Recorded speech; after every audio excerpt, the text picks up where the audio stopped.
Hi, it's me, Bubba, again.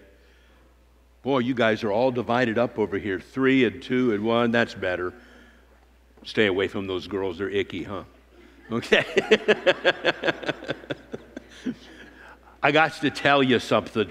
I saw something I really wanted. See, they were having a contest down in my town, and well, they have these things they called radio-controlled airplanes and helicopters, and I went to one of them, and boy, these guys sit there and they just go like this, and those things fly really high and go all over the place. And I told Mama last year, I said, Mama, I sure would like to get a radio-controlled airplane or helicopter or something. And she said, well, Bubba, those cost a lot of money, you know. I said, yes, ma'am, but I'm going to work for it. And she said, what are you going to do? I said, I'm going to deliver newspapers here in Skunk Hollow. And she said, Bubba, the population's only 23. There's not a whole lot of newspapers delivered, and most of them get it in the mail. I said, well, I'm going to change their minds. So I went to every house in Skunk Hollow, and I said, if you'll let me deliver your mail, you'll get better service than the Postal Service, I promise. And they said, yeah, right, Bubba. And I said, no, I promise. I'll get it to you first thing in the morning before I go to school, no matter if it's rainy or snowy or icy or sunny or whatever. I'm going to do it. And so I got the job. And so I really worked hard, and I saved my money till finally I had enough money to buy it, only except it was in January, and I couldn't really go out in the cold and fly it then. But I had the money, so I quit my job, and everybody's getting it in the mail again.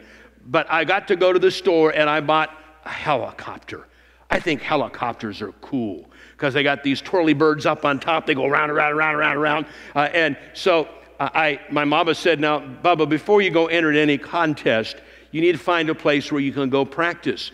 And I said, well, I can't go in the backyard. It's all trees. She said, well, that's what I mean.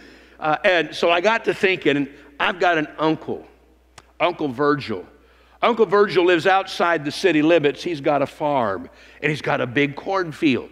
And so as soon as the spring got there, and about this time of year, I went to Uncle Virgil. I said, Uncle Virgil, can I go out in the middle of your cornfield, because nothing's coming up yet, and practice flying my helicopter?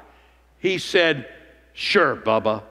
So that day, it was Saturday, there was no school. I grabbed my helicopter and my radio control, and I went out there into the middle of the cornfield. There was nobody around.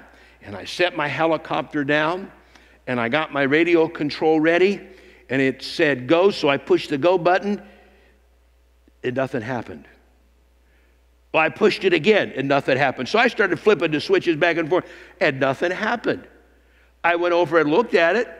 It didn't look sick, and it wasn't hurt. All the pieces were there, and I thought, oh, I bought a lemon.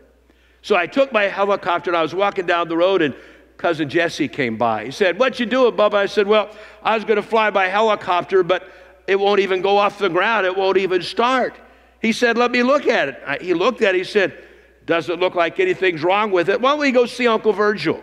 So I went in to see Uncle Virgil. I said, Uncle Virgil, look here's my helicopter, and I can't get it up in the air no matter what I do. He said, well, let me look at it. He said, no, it's fine. And I said, yeah, but I push go and nothing happens. He said, let me see the controls.